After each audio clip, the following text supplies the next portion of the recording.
વિદ્યાર્થી ભાઈઓ બહેનો, ધોરણ 10 ગણિત પ્રકરણ 5 સમાંતર શ્રેણી આપણે શીખવાના છીએ. બોર્ડના પ્રશ્નપત્રમાં સમાંતર શ્રેણી પ્રકરણમાંથી 4 ગુણના પ્રશ્નો પૂછાય છે, એટલે આપણે પૂરેપૂરા 4 માર્ક્સ મળે એ પ્રમાણે તૈયારી કરવાની છે. તો પહેલી વાત કરીએ, શ્રેણી શું છે? શ્રેણી એટલે સંખ્યાઓની પેટર્ન, સંખ્યાઓની તરાહ 2, 5, 7, 11, 19 આ એક શ્રેણી છે. હવે આપણે આ વર્ષે સમાંતર શ્રેણીનો અભ્યાસ કરવાનો છે, તો સમાંતર શ્રેણી તરફ આપણે ઝડપથી પહોંચી જઈએ.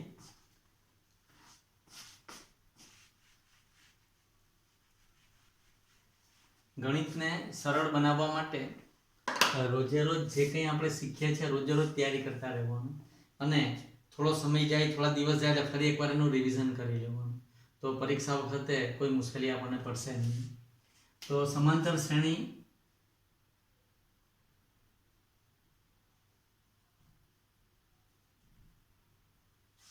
કોને કહેવાય એ જોઈએ. તો શ્રેણીના જે બધા અંકો છે એને શ્રેણીના પદો કહેવામાં આવે છે. તો આપણે ઉદાહરણ લઈને સમજીએ તો વધારે આપણને સમજાશે. તો એક ઉદાહરણ લઈએ.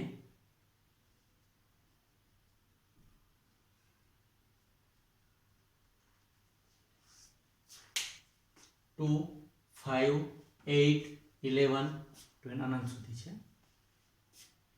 હવે આપેલી શ્રેણી સમાંતર શ્રેણી છે કે કેમ આપણે ચકાસીએ. તો શ્રેણીનું પહેલું પદ 2 છે. હવે શ્રેણીના પ્રથમ પદને a વડે ઓળખવામાં આવે છે, અને પ્રથમ પદ એટલે a1 લઈએ, a1 2 છે. બીજું પદ એટલે a2 = 5. ત્રીજું પદ છે આપણું a3 8 છે. ચોથું પદ a4 11 છે. એ પ્રમાણે અનંત સુધી આપણને પદો આપેલા છે. હવે પ્રથમ પદ, બીજું પદ, ત્રીજું પદ, ચોથું પદ. હવે સમાંતર શ્રેણી હોવા માટે જે આ બીજું પદ છે એમાંથી પહેલું પદ આપણે બાદ કરીએ, એટલે કે a2 - a1 = 5 - 2 = 3. હવે ત્રીજા પદમાંથી બીજું પદ બાદ કરીએ, એટલે કે a3 - a2 = 8 - 5. 8 - 5 એટલે 3. એ જ પ્રમાણે a4 - a3 11 - 8 = 3.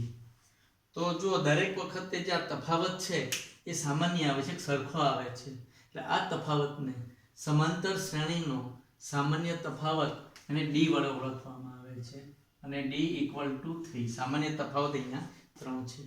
એટલે કે દરેક સમાંતર શ્રેણીમાં જો એના પછીના પદમાંથી આગળનું પદ બાદ કરતા જે તફાવતો મળે એ તમામ તફાવત જો એક સરખા હોય તો આપેલી શ્રેણી એ સમાંતર શ્રેણી કહેવાય. આ વસ્તુ આપણા મગજમાં બરાબર ક્લિયર થઈ જાય તો પછી આપણને આખું પ્રકરણ ખૂબ સહેલું લાગશે. આની મદદથી આપણે સમાંતર શ્રેણીનું પદ શોધવાનું અને એના નિશ્ચિત પદોના સરવાળા શોધવાનું પણ આ પ્રકરણમાં શીખવાના છીએ. તો આ શ્રેણી માં જે d છે એ d અંગેની આપણે ચર્ચા કરી લઈએ. તો સામાન્ય તફાવત d એ શૂન્ય પણ હોઈ શકે, એ ધન પણ હોઈ શકે, અને ઋણ પણ હોઈ શકે. સામાન્ય તફાવત જે છે એ શૂન્ય પણ હોય, ધન પણ હોય, અને ઋણ પણ હોય. તો આ પણ આપણે ઉદાહરણ લઈને સમજી લઈએ. જે આપણે આ ઉદાહરણ લીધું એમાં ધન તફાવત છે કેટલો? 3. ધન તફાવત 3 છે. હવે બીજું ઉદાહરણ લઈએ.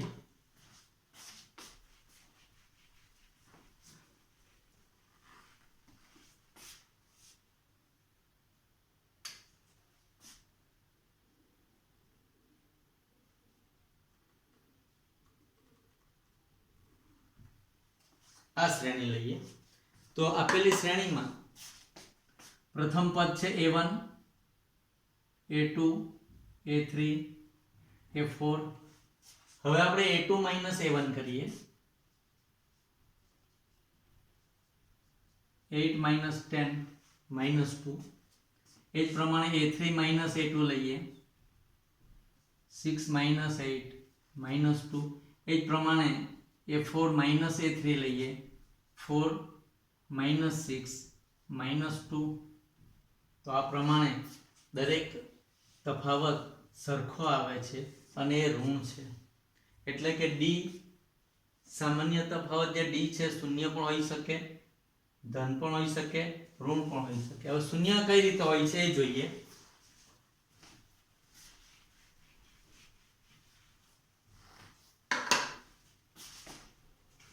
ફાઈવ ફાઈવ ફાઈવ ફાઈવ અનંત સુધી. તો જુઓ અહીંયા a2 માંથી a1 બાદ કરીએ 0, a3 માંથી a2 બાદ કરીએ 0, a4 માંથી a3 બાદ કરીએ 0. સામાન્ય તફાવત શૂન્ય હોય તો પણ આપેલી શ્રેણી એ સમાંતર શ્રેણી છે. એટલે સમાંતર શ્રેણીમાં જો આપણે a અને d જાણતા હોય, પ્રથમ પદ a અને સામાન્ય તફાવત d, જો આ બે જાણતા હોય તો આપણને શ્રેણી મળે, ને શ્રેણી જાણતા હોય તો a અને d ની કિંમત મળે. હવે આપેલી સમાંતર શ્રેણી, એ સમાંતર શ્રેણી કોને કહેવાય? તો કોઈ નિશ્ચિત સંખ્યામાં, કોઈ પ્રથમ શ્રેણીના પ્રથમ પદમાં નિશ્ચિત સંખ્યા ઉમેરતા જઈએ અને નવા પદો મળતા જાય. તો આ જે પ્રથમ પદ છે શ્રેણીનું પ્રથમ પદ, અને આ જે નિશ્ચિત સંખ્યા આપણે ઉમેરતા જઈએ છીએ એ નિશ્ચિત સંખ્યા એ ડી છે, નિશ્ચિત સંખ્યા એ ડી છે, અને ડી ઉમેરતા જઈએ એમ આપણને શ્રેણીના બીજા પદો મળે છે.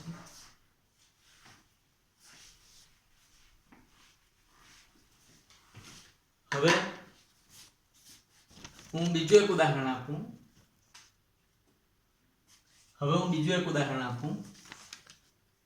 3 5 7 9 15. તો જો અહીંયા a2 માઇનસ a1 કરીએ 2, a3 માઇનસ a2 2, 9 માંથી 7 જાય 2. આ ત્રણ જગ્યાએ 2 આવે એટલે આપણે ઉતાવળ કરીને એને સમાંતર શ્રેણી કહી દઈએ.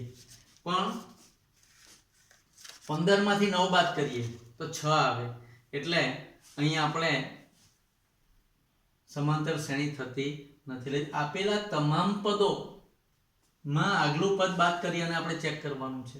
અડધે સુધી પદો બાદ કરીએ તો ન ચાલે, પણ તમામ પદોની બાદબાકી કરતા જવાનું અને ચેક કરવાનું છે કે આપેલી શ્રેણી સમાંતર શ્રેણી છે કે કેમ. ટૂંકમાં આપેલી શ્રેણી સમાંતર શ્રેણી હોવા માટે કોઈ પણ પદમાં નિશ્ચિત પદો ઉમેરતા જઈ અને બાકીના પદો મળેલા હોવા જોઈએ. એટલે કે શ્રેણીના સામાન્ય તફાવત પાછળના પદમાંથી આગળના પદની જે બાદબાકી છે એ ચોક્કસ મળે તો આપેલી શ્રેણી એ સમાંતર શ્રેણી છે. હવે સમાંતર શ્રેણીના બે પ્રકારની સમાંતર શ્રેણી જોઈએ. એક છે શાંત સમાંતર શ્રેણી,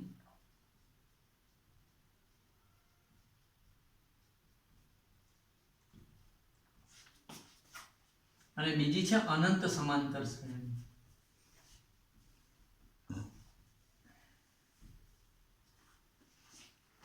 શાંત સમાંતર શ્રેણી એટલે એવી સમાંતર શ્રેણી કે જેના પદોની સંખ્યા નિશ્ચિત છે. ઉદાહરણ તરીકે આ શાંત સમાંતર શ્રેણી કહેવાય. એમાં પદોની સંખ્યા 1 2 3 4 ને 5 છે. એ જ રીતે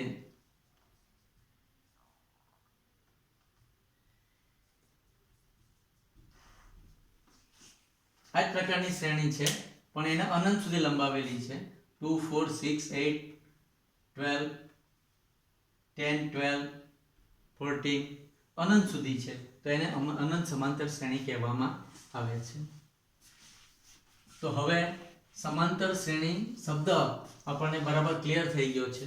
તો સ્વાધ્યાય 5.1 શરૂ કરીએ અને એમાં ગણતરી કરતા જઈએ. ખૂબ ધ્યાન આપજો, સતત તમારું ધ્યાન આ કાર્ય પર હોવું જોઈએ.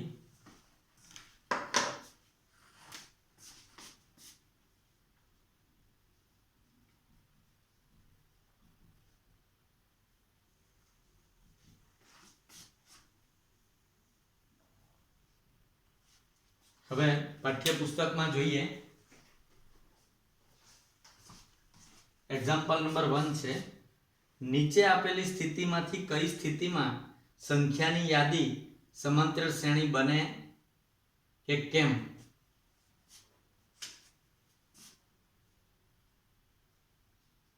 સંખ્યાની યાદી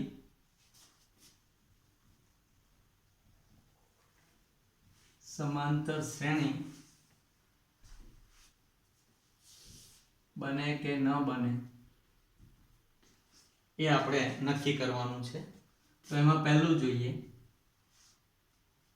ટેક્સીનું ભાડું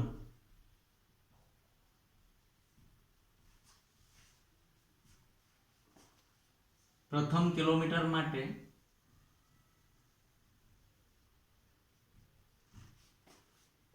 ₹15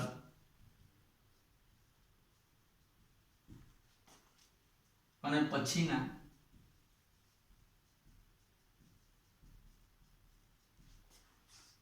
વધારાના પ્રત્યેક કિલોમીટર માટે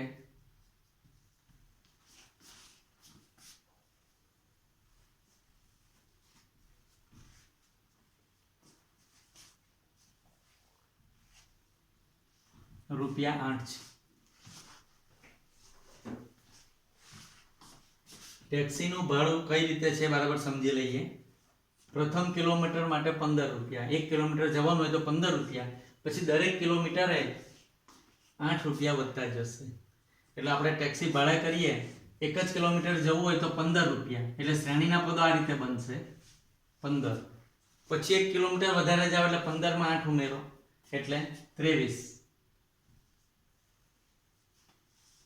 ફરી 1 કિલોમીટર વધારે જવાનું છે તો 23 માં 8 ઉમેરો 31. હજી 1 કિલોમીટર આગળ જવાનું છે, 31 માં 8 ઉમેરો 39. એ પ્રમાણે જેમ કિલોમીટર વધતા જાય એમ આપણને ટેક્સીનું ભાડું વધતું જશે. તો આ આપણને શ્રેણી મળી, શ્રેણીના પદો મળેલા છે. હવે સમાંતર છે કે નહીં એ આપણે ચેક કરવાનું છે. તો a2 a1 લઈએ. a2 બીજા પદમાંથી a1 પહેલું પદ આપણે બાદ કરીએ છીએ. 23 - 15 that is equal to 8. એ જ પ્રમાણે હવે a3 માંથી a2 બાદ કરીએ છીએ.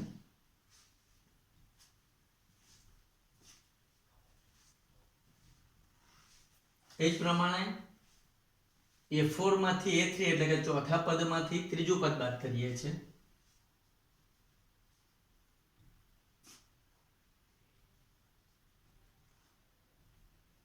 એ જ રીતે અનંત શ્રેણી છે, અનંત સુધી જઈએ તો આ જ પ્રમાણે તફાવત 8 આવશે. એટલે કે અહીં સામાન્ય તફાવત એક સરખો મળે છે, માટે આપેલી શ્રેણી એ સમાંતર શ્રેણી બને છે. તો પહેલા પ્રશ્નમાં આપેલી શ્રેણી એ સમાંતર શ્રેણી બને છે. બીજો પ્રશ્ન જોઈએ.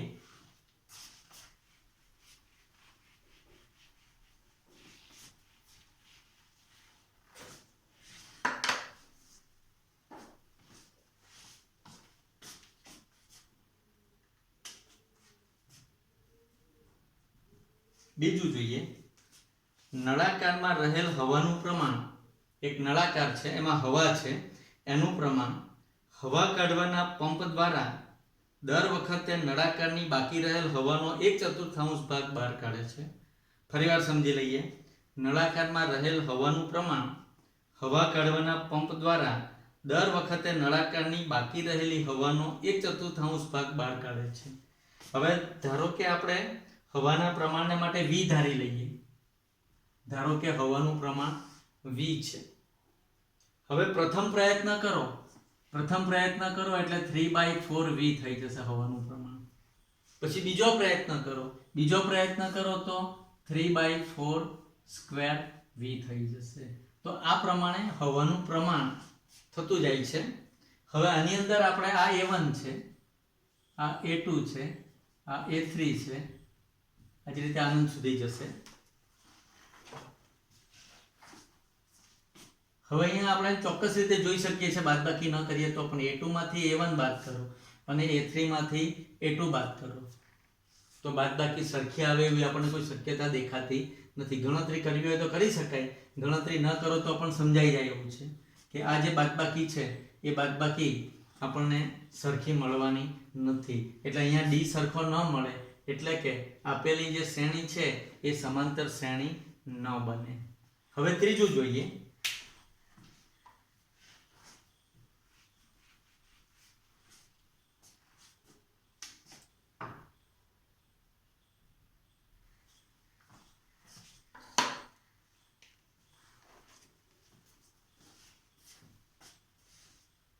પ્રત્યેક મીટરના ખોદકામ બાદ એક કૂવો ખોદવા માટે લાગતો ખર્ચ. એક કૂવો ખોદવાનો છે અને કૂવો ખોદવા માટે લાગતો ખર્ચ પ્રથમ મીટરના 150 રૂપિયા, પ્રથમ મીટરના રૂપિયા 150 અને પછીના પ્રત્યેક મીટર દીઠ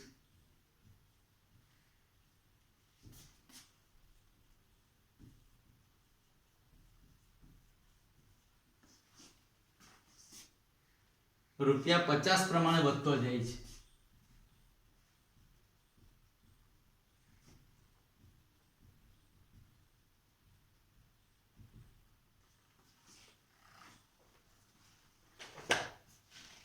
હવે જુઓ, કૂવો ખોદવાનો છે, પ્રથમ મીટરના રૂપિયા 150, એટલે પહેલા આપણે 150 રૂપિયા એક મીટરના આપી દેવાના છે. પ્રત્યેક મીટર દીઠ એટલે હવે એક એક મીટર વધતા જઈએ એમ 50 રૂપિયા વધશે. એટલે હવે એક મીટર આપણે વધારે ખોદીએ એટલે કેટલો થશે? 200 રૂપિયા. ફરી પાછું એક મીટર જવું છે, 50 રૂપિયા વધશે, 250 રૂપિયા. ફરી એક મીટર ખોદીએ, ફરી 50 રૂપિયા વધશે, 300 રૂપિયા. આ પ્રમાણે જેમ જેમ એક એક મીટર વધારે ખોદાતું જાય એમ 50 રૂપિયા ઉમેરાતા જશે. તો આપણને શ્રેણી મળી છે. શ્રેણીનું પ્રથમ પદ છે 150, એને આપણે A1 કહીએ. A1, A2, A3, A4 up to AN મળશે.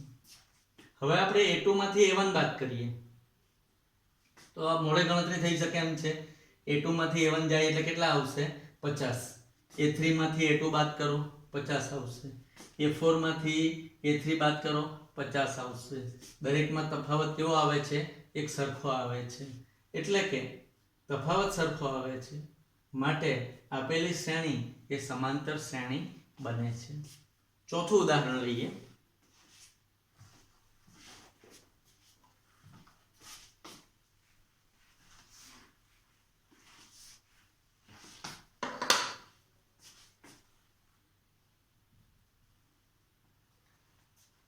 %8 વાર્ષિક ચક્રવૃદ્ધિ વ્યાજના દરથી શરૂઆતની રકમ રૂપિયા 10,000 મૂકેલ હોય તો દર વર્ષે ખાતામાં જમા થતી રકમ એટલે કે રાશ શોધવાની છે. વ્યાજ સાથેની રકમ કેટલી ખાતામાં જમા થાય એ રાશ આપણે શોધવાની છે. વ્યાજનો દર છે 8%. શરૂઆતની રકમ એટલે આપણે A1 લઈએ, એ કેટલા મૂકીએ છે? 10,000 રૂપિયા. દર વર્ષે ખાતામાં જમા થતી રકમ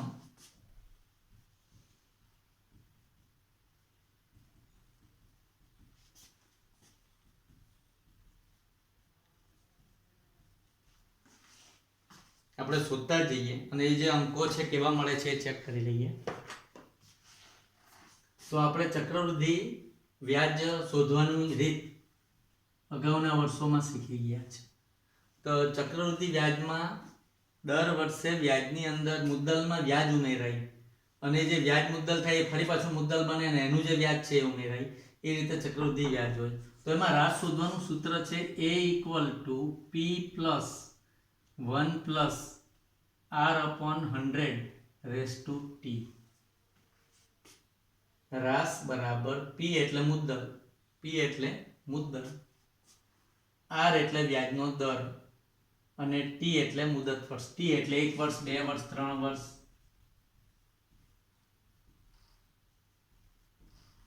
કેટલા વર્ષ છે?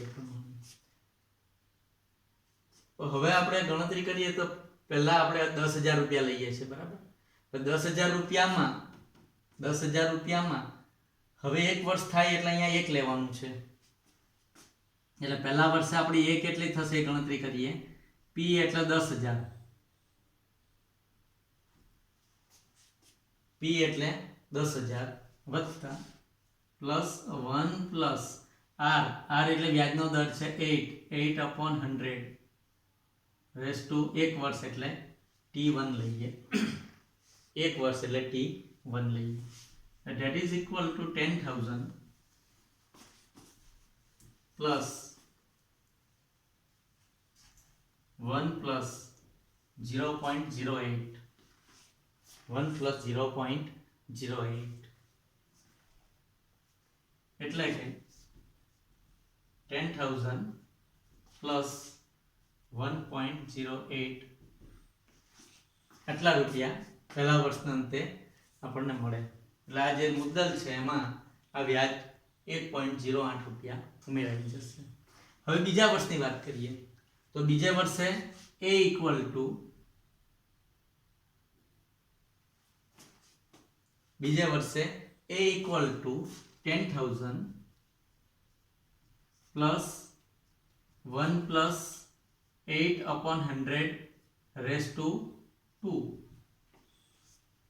બીજું વર્ષ છે બે વર્ષનું એટલે બે ઘાતાંક લેવાનો છે એટલે કે 10,000 plus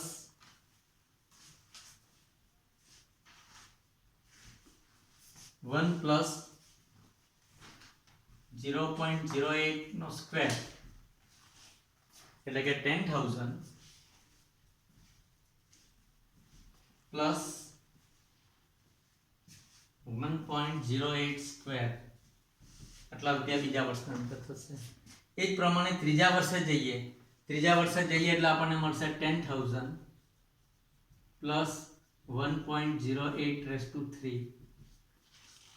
તો હવે આપણને જે રકમ મળે છે એ રકમ જોઈએ તો આ 10,000 જ રહે છે પણ ઉપરનું જે વ્યાજ છે 1.08 સ્ક્વેર 1.08 ક્યુબ હવે આપણે બાદબાકી કરીએ આમાંથી આ બાદબાકી કરીએ તો બાદબાકી આપણને સરખી મળતી નથી આપણે સ્પષ્ટપણે જોઈ શકીએ છીએ જો બાદબાકી કરવી હોય તો સામાન્ય લઈને બાદબાકી થઈ શકે પણ એ સમય બગાડવાની જરૂર નથી આમાં તફાવત ડી સરખો મળતો નથી માટે આપેલી શ્રેણી એ સમાંતર શ્રેણી ન બને એટલે આ પ્રમાણે આપણે સમાંતર શ્રેણી બને કે ન બને એ સમજાઈ ગયું હવે બીજો પ્રશ્ન લઈએ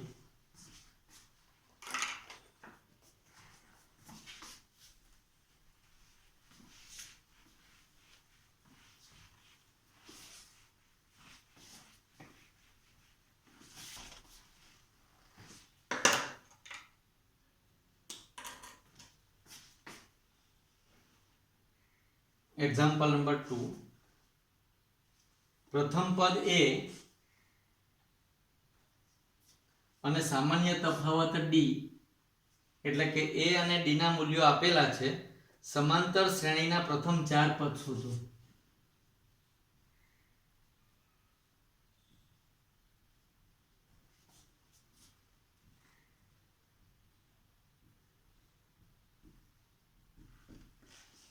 a અને d આપેલા છે સમાંતર શ્રેણીના પ્રથમ 4 પદ શોધો એમાં આપણે પહેલું છે a10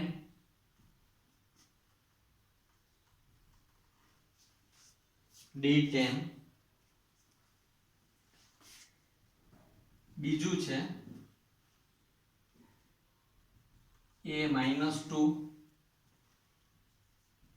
d0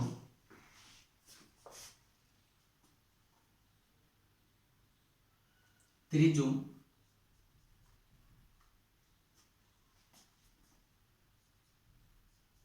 a4 d-3